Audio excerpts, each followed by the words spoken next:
Dobrodošli, dobar dan, dobrodošli. Veliko mi je zadovoljstvo da vam predstavim našeg današnjeg izlagača, Carlosa Salamanku. Carlos nam dolazi iz Argentine, iz Buenos Airesa, gde, vas dve, tišina, gde radi kao istraživač na CONICET, to je mreža istraživačkih instituta u Argentini. Carlos je završio arhitekturu, ali doktorirao etnologiju i antropologiju na EHESS-u u Parizu. Najviše se bavi problemom prostora i naročito odnosom prostora i političke pravde. U ovom izlaganju koje je naslovljeno o nasilju i prostornoj pravdi u Latinskoj Americi će se akcenat staviti na spregu nasilja, prostorne pravde, takođe na kontekst politički, istorijski i društveni Latinske Amerike. Ja ne bih dalje dužila i oduzimala prostor. Carlos, thank you very much for being here. Welcome, we're very happy to have you. I just gave a few introductory words about your work and yourself, so now the floor is yours. Please. Okay, thank you very much.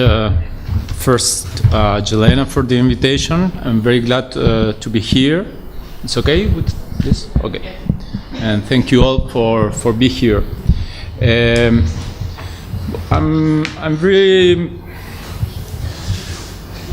I'm going to start with my personal work.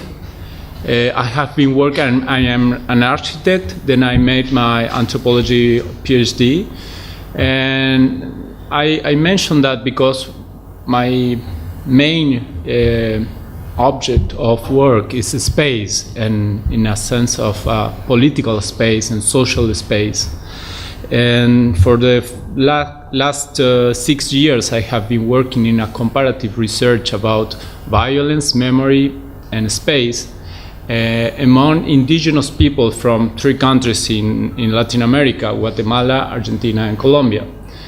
And I was thinking about this conference or this meeting today, and I was thinking about make some changes in order to have a better dialogue with you and your experiences here in Serbia, and about the political discussion that you have been having here. So first of all, I want to thank you also, Georgia, that she's going to help me with some problems if I have with my English presentation. So I will present some cases in Spanish, and Georgia will help me with the translation.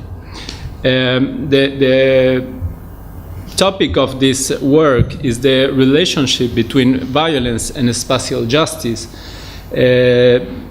First of all, I have to say that discussion on space justice finds its origins in critical geography, and its classical formulation involve a development both within geography and in the philosophy of law.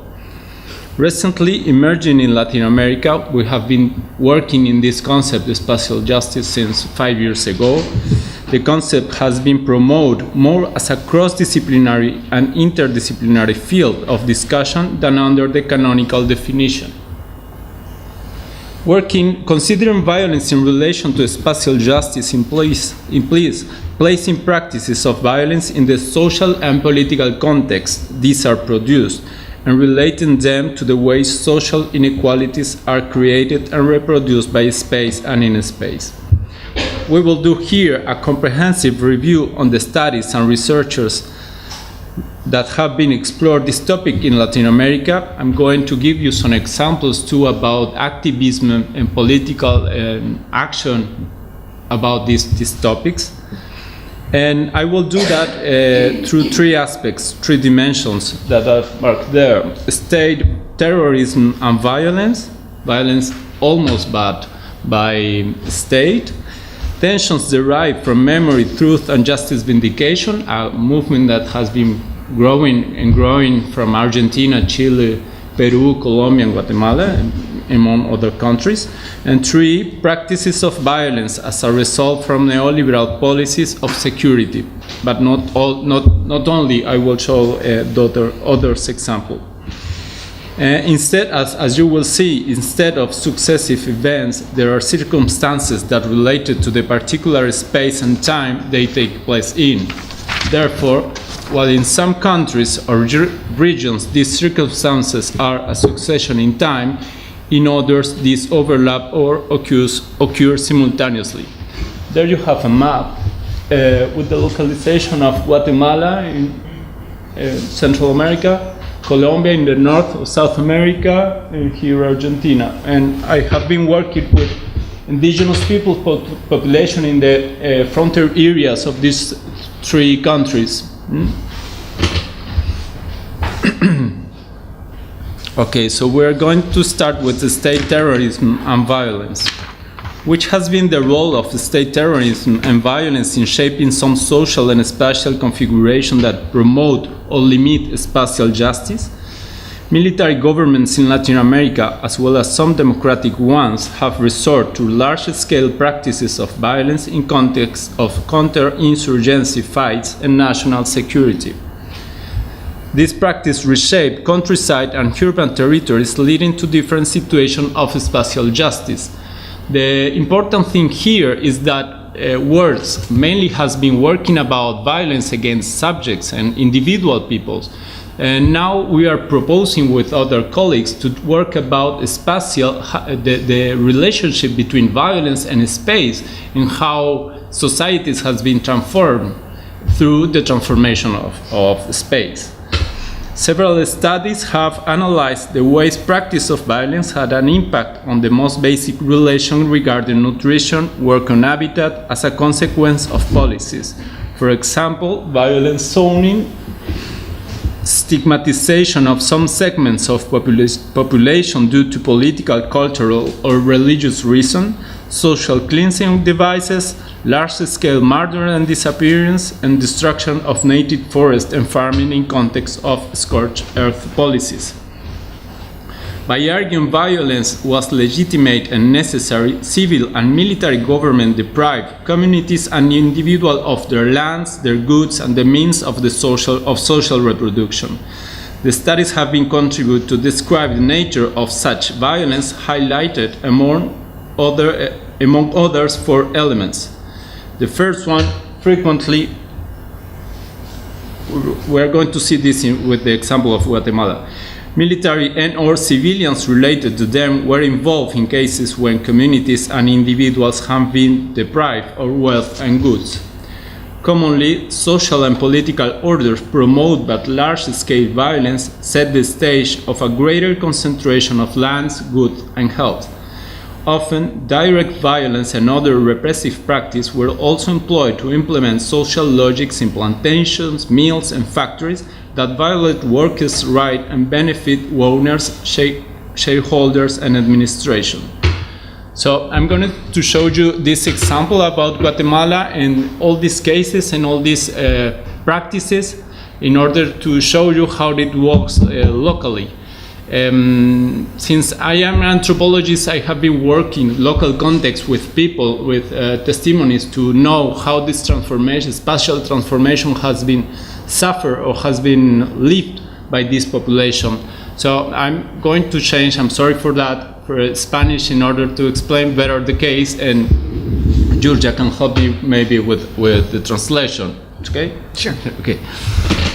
Así que lo que quiero mencionar acá de Guatemala es lo siguiente: las políticas de tierra arrasada se desarrollaron principalmente en esa zona que está marcada ahí, en el mapa de la izquierda.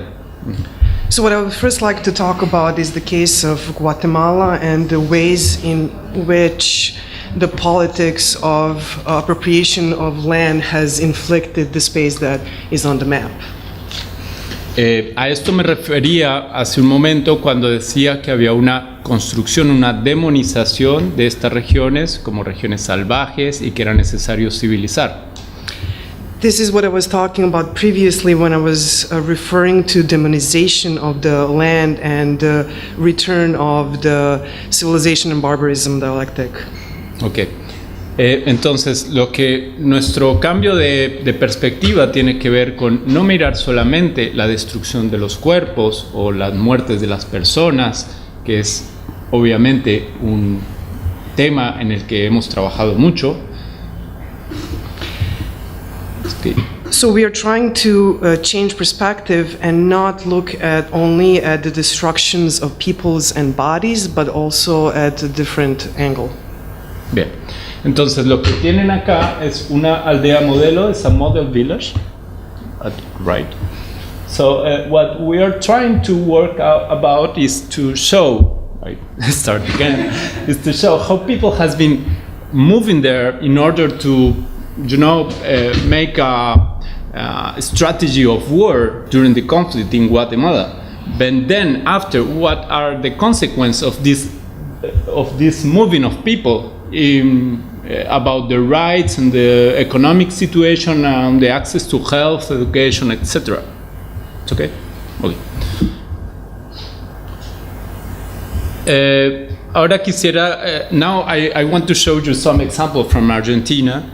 I have been working in the north of the country, here in the frontier with the Paraguay and Brazil. You have a little region, it called Misiones, that you have here, sorry, here, that is Argentina, it's an Argentinian territory. So if you can see the difference between the colors, the green means that you have still forest, but in the other side of the map, you have soy plantation by the Paraguay and Brazilian people. So I don't know if you can see them, but all this territory is inhabited by indigenous people community, little indigenous people community, and they were like invisible for state policies in Argentina.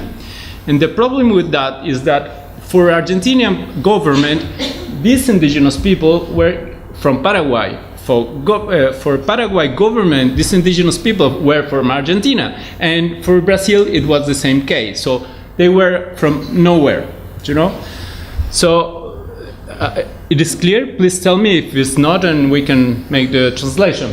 So for working with this population, with these indigenous people and the organizations, we start to make two things. The first one is to show how national frontier is so capriciosa, Random. It changed all the time.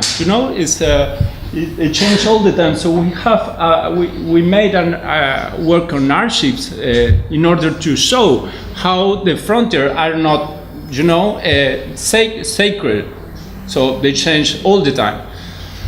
And the second one, we start with a big work with a lot of organizations. I participate in this project in order to make a map of all the communities of this population, the Guarani population. So you can see the scale. You have it's a big scale that covers Paraguay, Bolivia, Brazil, Argentina, and you have all these communities that live almost in an invisible zone, in all those countries. So to make this map for indigenous people was very important in order to recognize that the territorial practices of dispersion of movement, etc., was not a reason to get denied the rights and their territorial rights. It's okay, you can follow? Okay. So with this combination between localizing indigenous communities and the other one, showing that the national frontiers are so capricious, we can realize that the territorial reason to make indigenous maps from their perspective. I'm going to come in for that after. And the case from Colombia, I have been working there with indigenous people in the frontier between Colombia and Venezuela, in the middle of the Caribbean Sea. And being in the middle of the Caribbean Sea means that a lot of people have been passing in those places. And ahí sí voy a ver esta ayuda, porque los indígenas al vivir en este lugar, lo que sucede es que desde el siglo XVI han estado teniendo relaciones de comercio y de contrabando. Radi se o zoni u kojoj su domorodačke zajednice od 16. veka već učestvovale u trgovini i u razmenama. Bien. So paramilitary, a lot of economic and political actors, illegal actors in the most part, drug dealers and the actors like that, was interested to conquest all this region to work with the commerce, illegal commerce. Okay, so they in the 90s, from 1994 till like a decade, they have started a long-scale work on violence against those indigenous peoples in order to conquest this region. Okay, so what the social organizations have been doing here in Colombia is to make maps about showing the scale of this violence, you know, in order to show to other people and to the urban people almost how is the scale of this violence, because regions are almost invisible for elite of cities, you know. So we have a very important work, not only of research but also of represent and circulate this kind of information. Entonces ahí te requiero. Este es un mapa de las personas desplazadas. Ovo je map osoba koje su izmeštene. Este es el de las masacres entre el 93 y el 2009. This second map is about the massacres from 93 to 2009. Y este es el de los homicidios. And these are about the murders that happened between 1990 and 2009. Entonces, lo que es importante acá son los efectos de estas investigaciones. What is important about these maps are the effects that these maps produce and this kind of investigation. Y sobre todo los efectos políticos de este trabajo que se viene haciendo en las regiones. And first of all, political effects that this kind of investigations have in the regional aspect. Es en ese contexto que en el 2005, o sea, en el medio de este contexto de violencia, in 2005, in the middle of the conflict and violence, la Corte Constitucional, el Estado colombiano lanzó un plan de protección para 24 pueblos indígenas que estaban a riesgo de genocidio. Eso era lo que decía la ley. And one of the effects was that the state passed a law to protect 24 indigenous communities that during the conflict and war. Y por otra parte, el Estado lanzó una serie de informes sobre derechos humanos de violencia ejercida para distintos sectores de la población.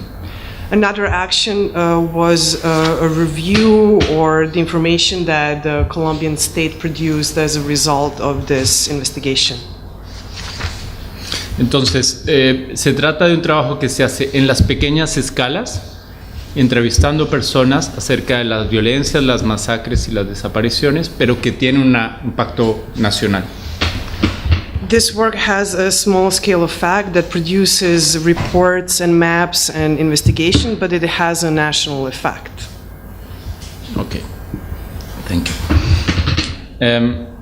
So we are going to make the second point, important point, from the state violence and its relationship with space. By arguing violence was legitimate and necessary, civil and military government deprived communities and individuals of their lands, goods, and means of social reproduction. Frequently, how this works, these cases, the practices works concretely. Military and or civilians related to them were involved in cases when communities and individuals have been deprived of wealth and goods. Communities and individual means of social reproduction, as well as their own processes of social and economic organization, were frequently the favorite target of mass violence. Mainly located in the countryside, these practices were accompanied by factories and workshops closing in cities, which resulted in increase and employment inequality. I'm going to show you one example of participatory mapping about history, a recent history that I have been made in the Chaco region with COM people, become indigenous people. So we start to think about territorial rights, you know, in order to show to the state how they can prove that they have been inhabited these territories from, you know, centuries. Because territorial rights for indigenous people is based on this idea that it's their traditional territory, and international law has been working a lot about that point. That is, you have to have a relationship, a cultural relationship with this territory in order to get right to this land. But what we found, because we were not working about that, is the traces that violence and state violence has been given, or how has been transformed these communities. Then you have a little community, it makes, es una pequeña comunidad de 1,000 hectáreas. It's like, but very little community. You have 30 families living here, 30 families living here, 30 families living almost here and there. So they have been living there for, I don't know, 150 years. And the point there is that we have been collected traditional names of the territory in order to show that they used that land a long time ago. But in this case, we have been finding that people from, you know, neighborhood from this land have been making alliance with military people during the dictatorship in order to deprive them of little pieces of land. It's okay? So we have been working about that, and they realize when it's the first time we have, with these people, we have been available to have this on a map, you know, and to share with other people and to discuss collectively about these traces and about this recent history. So we have made a bigger map. You have 2 meters and 1 meters there, and we have made a local history of this community, so you can show and to think about a common territory conformed by these 3 communities that share this whole territorial collective land. But they share not only this geographical space, but also a history there. So working with people in their language, with their image of their people that has been fighting for this land, we made this work, and they are using this in some schools in the Chaco region. But they are normally they have to use this to demand rights for their lands, you know, because they have a little communities, and they should be able to get all this land that it is in, you know, broader. But we are working on that with a trial that takes years and years. So we are in the middle of that. It's okay. You can. Okay.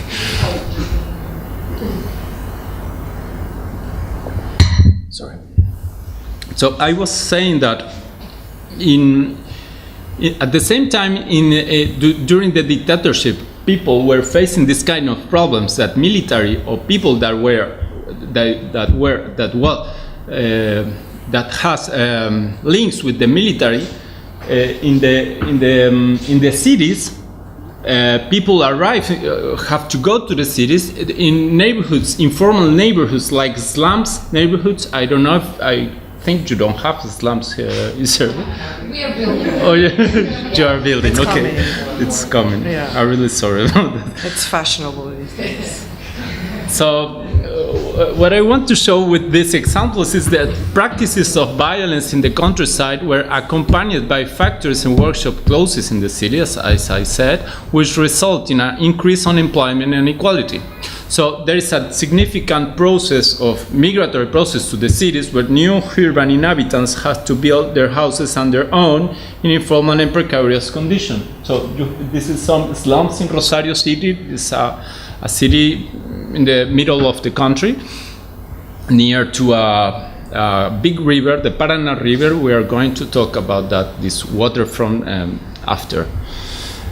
So about these slums, the words with these slums, even if the dictatorship of the military has been working to displace people in the countryside, in the cities they were also working against this kind of neighborhoods, because the dictatorship recognized that it was illegal, it was uncivilized, it was like something like savage people that you have to put out of the city. Voy a recurrir a ti. Entonces, hubo como una militarización del espacio público. Los militares se hacen presentes en todo el espacio público. So what happened was the militarization of public space, and military order kind of conquered the whole space. Pero no solo están presentes, sino que están presentes en su transformación. Acá tenemos una foto de un proyecto de vivienda llevado a cabo por los militares en uno de estos slums.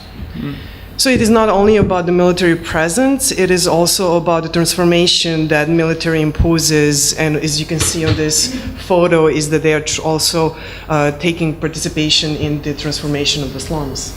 Entonces la cuestión en estos espacios que son transformados es la ideología con la que se construyen estos espacios. Es una idea civilizatoria en el sentido que se considera a estos habitantes como salvajes, ignorantes, y que hay que reformar a través de la reforma espacial. What is the stake is the question of ideology, and we are bearing witness to the civilizationary ideology that transforms savages and ignorant people into the so-called civilizational order. Bien.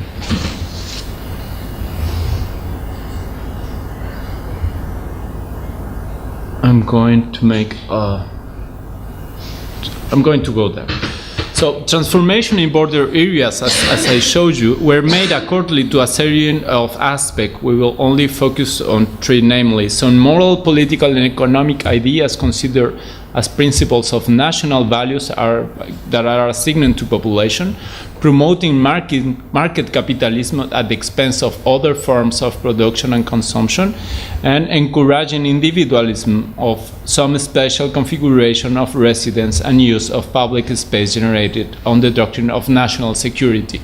So all this work about violence and spatial justice, it's not only, of course, my individual work. There is a lot of colleagues, a lot of people working in Argentina, the most of them, working about these other dimensions of violence. And working with them, we have identified recently that all over national territories, military and democratic governments resort to violence to implement large-scale transformation projects, mainly by means of infrastructure works, roads, ports, highway. So we have 2 years ago, we have discovered all this diversity of projects. So we start to thinking about to make an exhibition about these political spaces that has been created, that has been transformed, all the cities, all the regions in Argentina. So we create this exhibition, the violence in the space, in order to show not only to colleagues or to academic people, but a broader audience about how dictatorship has been transformed, not only society with violence, but also the geography of cities and regions.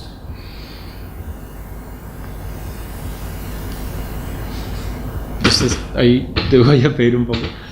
Lo importante acá es que hay como una redefinición de la idea de violencia, ¿no? Nosotros trabajamos con una idea de violencia que no solo destruye cuerpos, trayectorias, personas, sino que construye geografías, construye relaciones, construye jerarquías sociales. De ese es el tema que tratamos en esta exposición. What we are bearing witness here is the very redefinition of violence, because we're used to thinking of violence as destructive, but here violence is also constructive in a way that it also constructs different communities, but also different social relations that are based on hierarchies. Entonces, lo que nosotros estamos tratando de hacer en este momento con respecto a la exposición es recolectando casos en todo el país de cómo durante la dictadura y a través del terrorismo de Estado se transformaron las geografías. What we're trying to do with this exposition is to map the ways in which dictatorship has changed also geography and geographical space. Okay, I'm going to pass to the second part of the exposition, is tensions derived from memory, truth, and justice vindication. Maybe you are more, you know more about this in Argentina because of the importance of the human rights movement about this fight. So I'm gonna, similar way, I'm going to make some general presentation, and then I'm going to show you some cases about how art and artistic practice, has been very important to this movement in order to get a public space and a public legitimacy in public space.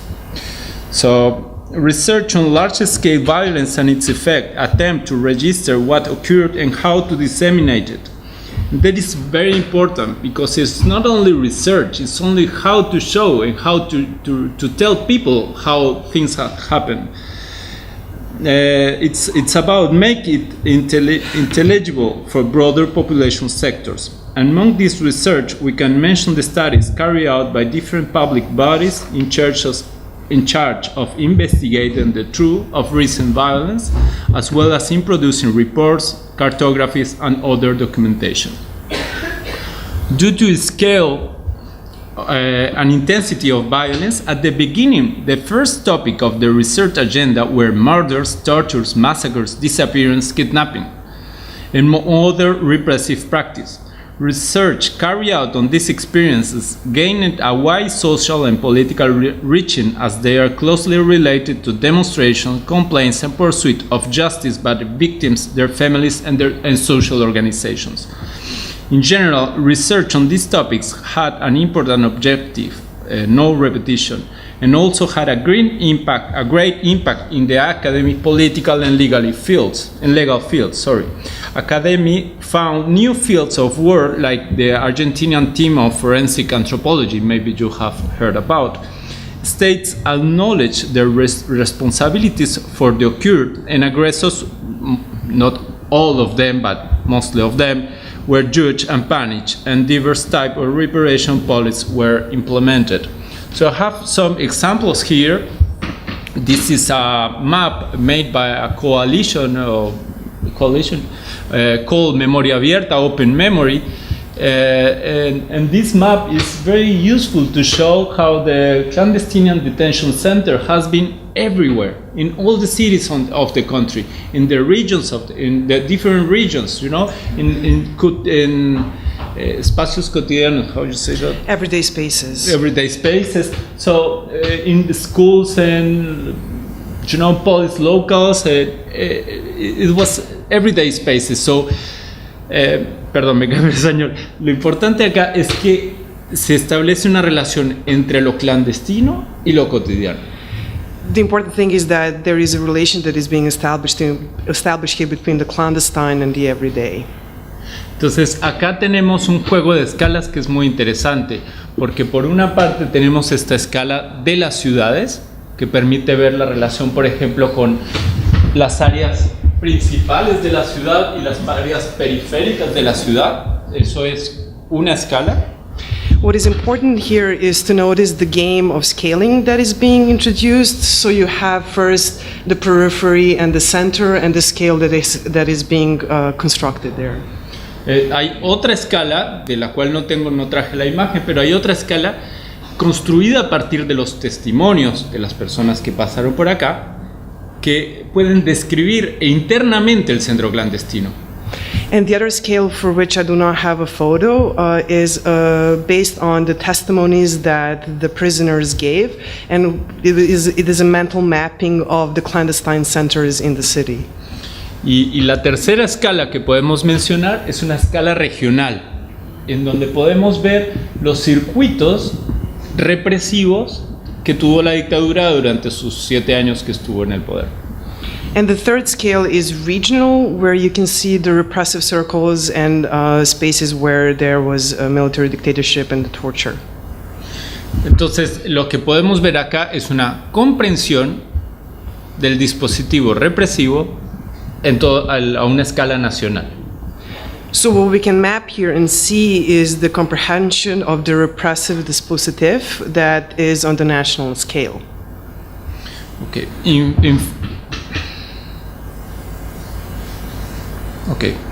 That's the first item, visibility of traces in context of practice of violence to convince there was a social order of impunity along with a normalized special order in which traces and consequences of violence were hidden or denied.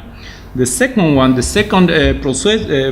processes is the reappropriation of public space as an arena of public and political manifestation, and as a tool of space redemocratization by means of protest, manifestation, and artistic initiative by human rights organizations and movements.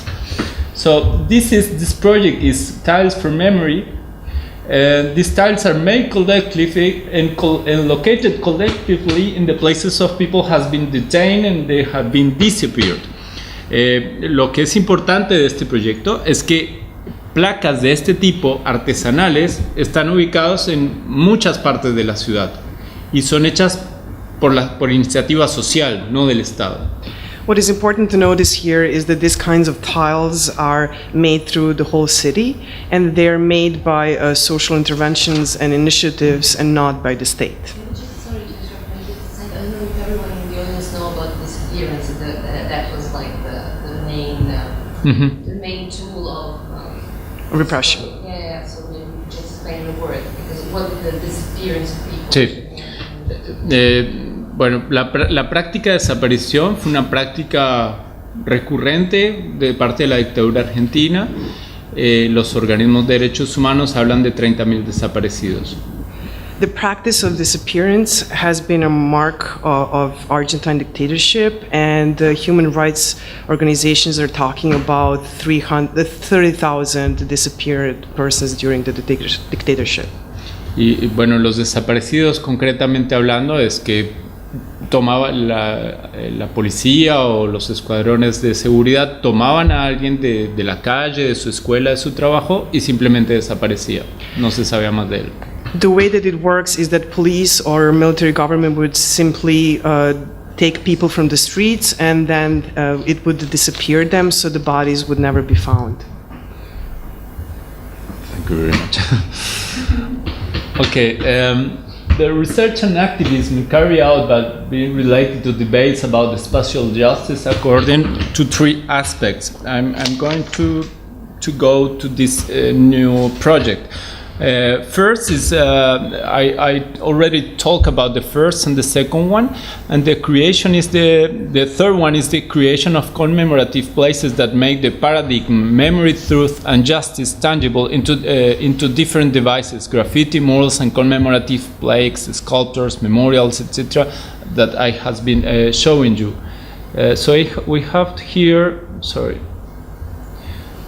In this work, I would like to make just an exception to this idea, because it's not only about public space or monuments or marking the geography of cities, it's also about cartography. I'm sorry, it's not very well there, but I think you can understand what I'm going to say. But geography people geographers in Guatemala has been working about these three kinds of maps. In the first map, you have the indigenous people's localization in the national context, where the indigenous people inhabit in a majority. In the second map, they have localized the massacres between the the worst years of violence by the state in Guatemala. And the third one, they start to make connection between the violence and the people, the population that inhabit in those regions. So we can make relations about the ethnical or cultural dimension of violence made by the state in Guatemala. So people is working with this in order also to understand why violence has been exerted against who and why in which regions. So it is important to show this because in Argentina, the most part of the research and activism has been centered in cities, not in countryside regions. So for us, it's very important to work and to know other experiences in Guatemala or in Colombia in order to compare and to share experiences. So now I'm returning to Argentinian case in order to show you some experiences about how talk about disappearance in the urban space, the public space. This action, artist action, is el siluetazo. It was still the dictatorship. Siluetazo is because they are designing, the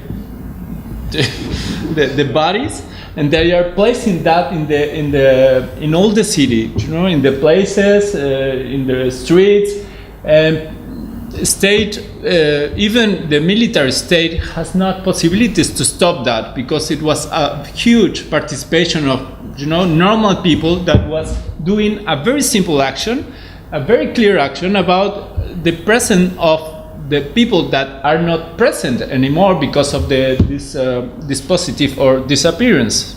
Okay. Bueno, el segundo ejemplo, voy a recurrir a ti. Tiene que ver con la presencia de los militares en el espacio público. The second intervention has to do with the presence of militaries in the public space. Este trabajo lo hicieron unas compañeras, un grupo de mujeres que se llama el Grupo de Acción Callejera.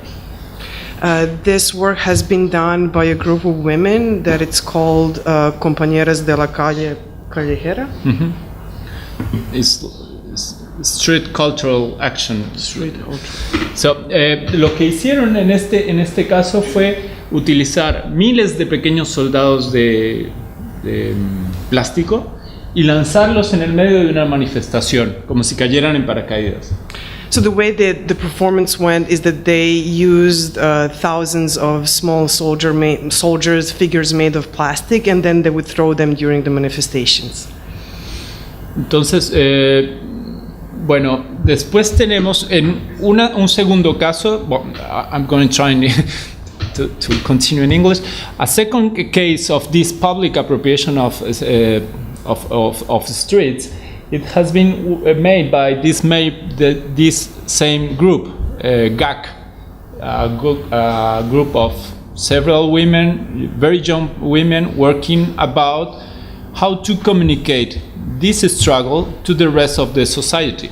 So they start to make maps about the places where genocide people, as they call, were living after the dictatorship, because they were a moment of impunity for everybody.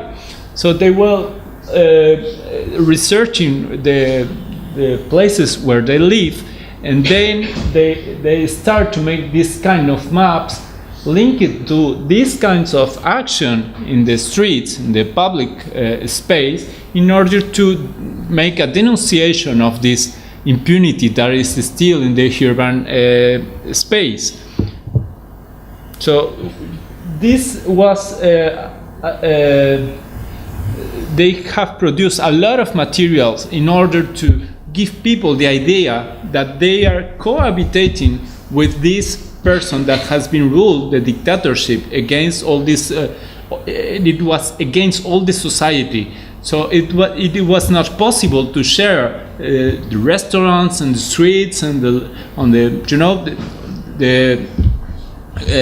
all day spaces with these people. So it's like a denunciation of a state of things that it is not possible to continue to live with. And the third case is about the creation of commemoration places like this one. This is el Parque de la Memoria, Park of Memory in Buenos Aires, very near to the Río de la Plata River. So there you have all the name of disappeared people that we have been talking about. Argentina is like the paradigm in these kinds of fights, so maybe you have heard about.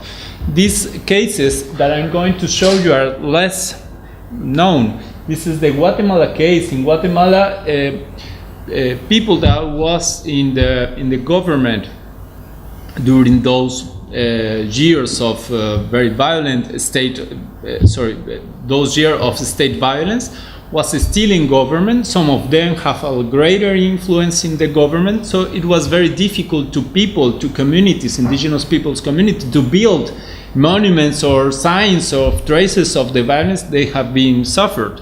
So it is almost the church and the churches where these kind of traces of discourses of signs has been inscribed like this. This is the Ciudad de Guatemala.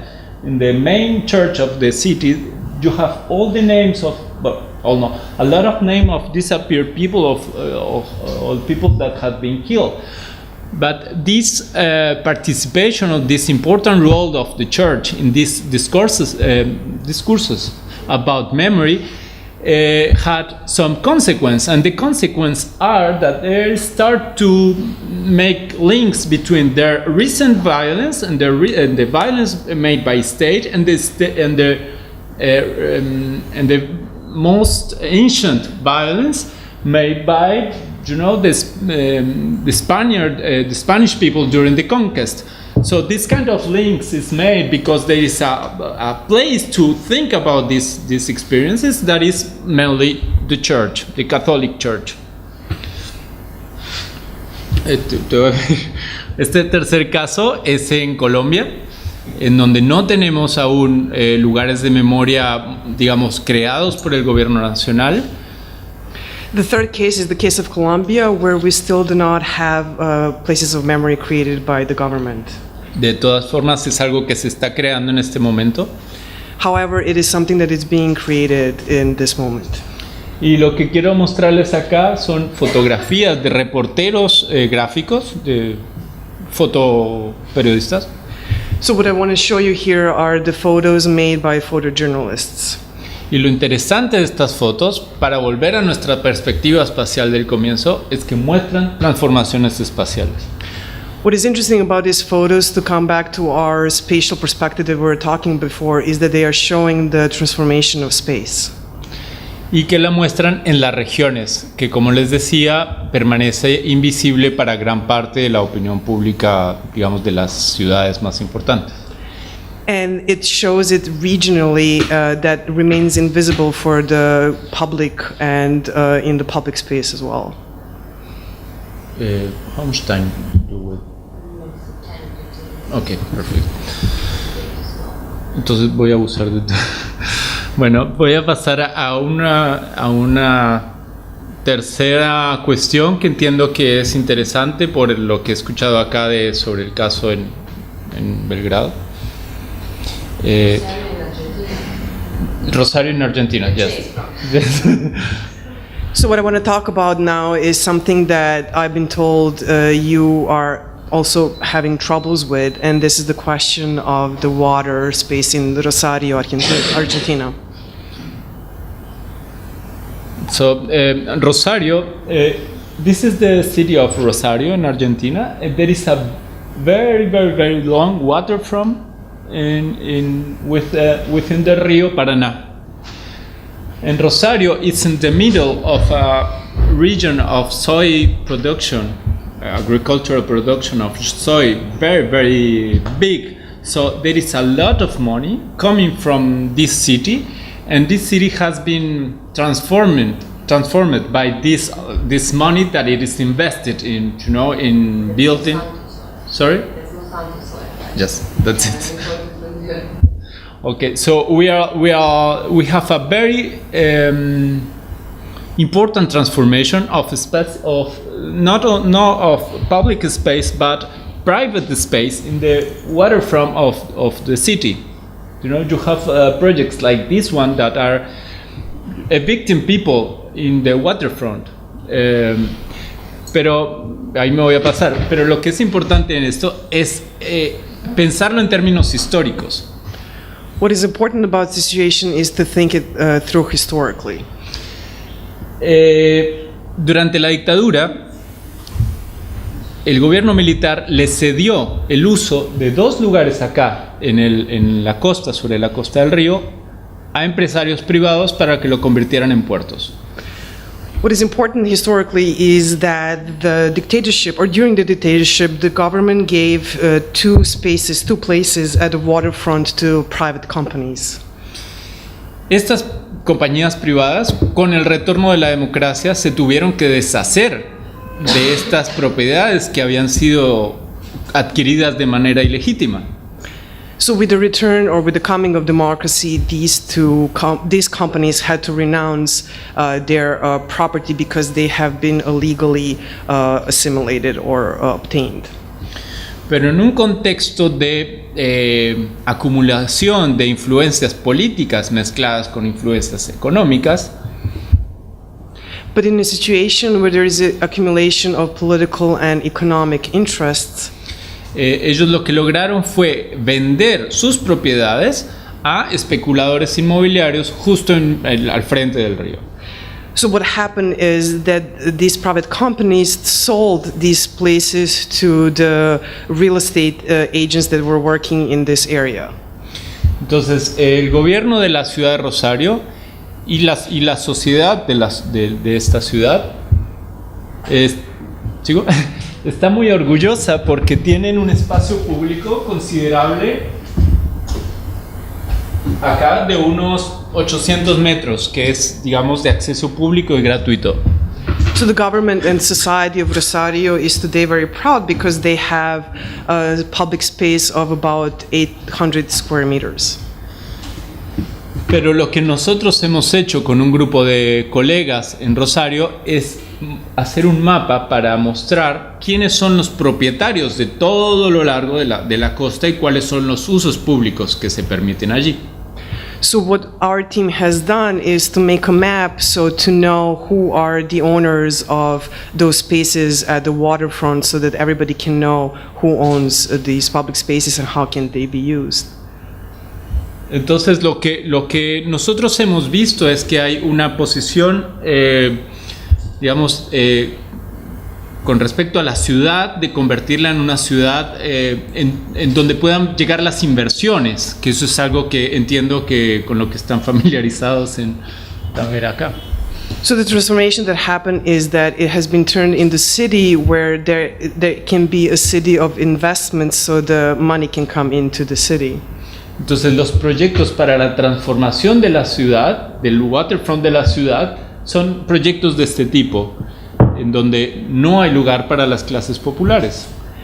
So the transformation and what happened is that you see in the first photo where there was a public space, it has been transformed into economic space where there aren't popular classes anymore. Entonces haré referencia, ya con esto vamos a terminar, a una exposición fotográfica que hicimos, no sobre el río, sino sobre las políticas de los territorios hídricos. So to finish, what we did is the exposition not on the city itself, but on the politics of territorialization that has happened. Entonces, en esta exposición lo que intentábamos era vincular la historia. So what we have tried to do is this exposition was to relate history. Esta es una representación monumental del río Paraná, una dejémosle. This is a landmark monument at Río Paraná. Intentando que la población tuviera conciencia de la estrecha dependencia que tiene con el río. With the aim of making conscious the public and the inhabitants who live there, the relation that they have with the river. Y con la herencia, digamos, de ilegitimidad que tuvo esta transformación espacial durante la dictadura. and the heritage of illegitimate appropriation that happened during the dictatorship. Muchísimas gracias.